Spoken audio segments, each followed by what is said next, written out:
সময় তখন রাত 1:30।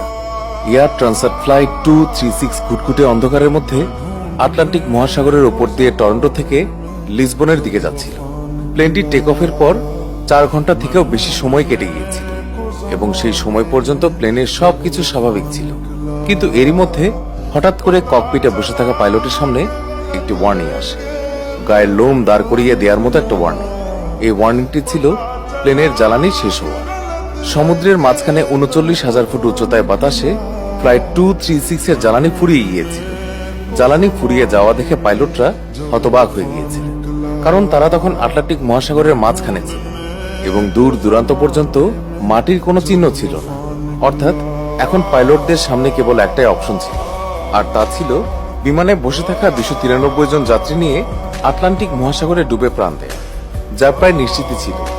কিন্তু এরই মধ্যে হঠাৎ করে বিমানটির সাথে এমন কিছু ঘটে যা বেশ অবাক করার মতো ছিল।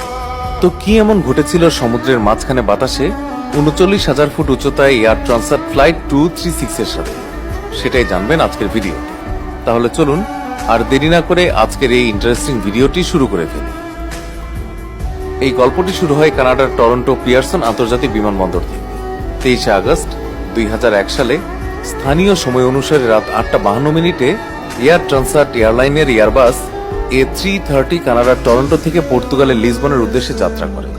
এটি একটি 7 ঘন্টা দীর্ঘ ননস্টপ ফ্লাইট ছিল, যেটিতে 293 জন প্যাসেঞ্জার্স, 2 জন পাইলট এবং 13 জন ক্রু সদস্য ছিলেন। টেক অফের আগে বিমানটিতে প্রায় 46.9 মেট্রিক টন জ্বালানি ভর্তি করা হয়েছিল, যা প্রয়োজনের চেয়েও 4.5 টন বেশি ছিল। প্লেনটি চালাচ্ছিলেন 48 বছর বয়সী ক্যাপ্টেন রবার্ট পিসে এবং 28 বছর বয়সী ফার্স্ট অফিসার ডার্ক ডি এগার। ক্যাপ্টেন পিসের প্রায় 16,800 ঘন্টা বিমান চালানোর অভিজ্ঞতা ছিল, যার মধ্যে 796 ঘন্টা তিনি এয়ারবাস A330 কাটিয়েছেন।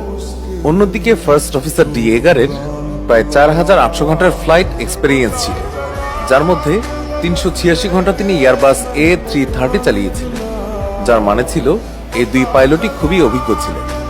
যাত্রীদের বোর্ডিং এর পর স্থানীয় সময় অনুযায়ী রাত 8:52 প্লেনটি টেক অফ করে এবং মাত্র কয়েক মিনিটের মধ্যেই প্লেনটি বাতাসে 39,000 ফুট উচ্চতায় পৌঁছে যায়, যা এটির ক্রুজিং অ্যাটিটিউড ছিল। উড্ডয়নের পর প্লেনটি সোজা আটলান্টিক মহাসাগর পাড়ি দিয়ে একেবারে লিসবনেই অবতরণ করতে যাচ্ছিল। সেই সময় পর্যন্ত বিমানে সবকিছুই স্বাভাবিক ছিল। রাত হওয়ার কারণে অধিকাংশ যাত্রী তখন ঘুমিয়ে পড়েছিলেন। ক্রু সদস্য এবং পাইলটদেরও তেমন কোনো বিশেষ কাজ ছিল না। দেখতে দেখতে এভাবেই 4 ঘন্টা কেটে যায়। প্লেনটি এখন আটলান্টিক মহাসাগরের প্রায় মাঝামাঝি ছিল। এরই মাঝে হঠাৎ করে রাত 1:03 ক্যাপ্টেন রবার্ট পিসে ককপিটে একটি অস্বাভাবিক রিডিং নোটিস করেন। কিছু সময় পরে একটি এররও শো করা শুরু করে। সেই এররটি ছিল হাই ওয়েল প্রেসার, লো ওয়েল কোয়ান্টিটি এবং লো ওয়েল টেম্পারেচার। এখন এই ধরনের দীর্ঘ ননস্টপ ফ্লাইটে এরকম ছোটখাটো এরর আসা নর্মাল ছিল।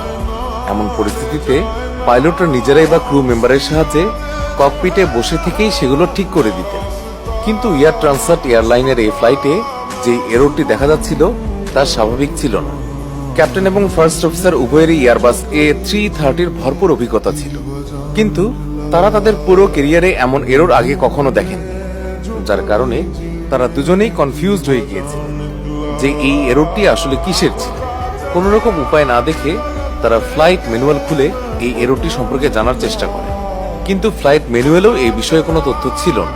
এখন যদি পাইলটরা চাইতেন তাহলে এই এররটি ইগনোরও করতে পারতেন, কিন্তু এটা স্পষ্ট যে কোনো পাইলট যাত্রী ভর্তি ফ্লাইট নিয়ে সমুদ্রের মাঝখানে কোনো রকম ঝুঁকি নিতে চাইবেন না, যার কারণে ক্যাপ্টেন পিসে এই এররটি সম্পর্কে জানতে এয়ার ট্রান্সআটের মেইনটেনেন্স কন্ট্রোল সেন্টারের সঙ্গে যোগাযোগ করেন। কিন্তু আশ্চর্যের বিষয় ছিল প্লেনের মেইনটেনেন্স টিমও এই এররটি সম্পর্কে কিছুই জানত না। তবে মেইনটেনেন্স টিম পাইলটদের পরামর্শ অবশ্যই দিয়েছিল যে তারা যেন লাগাতার ওই এররটির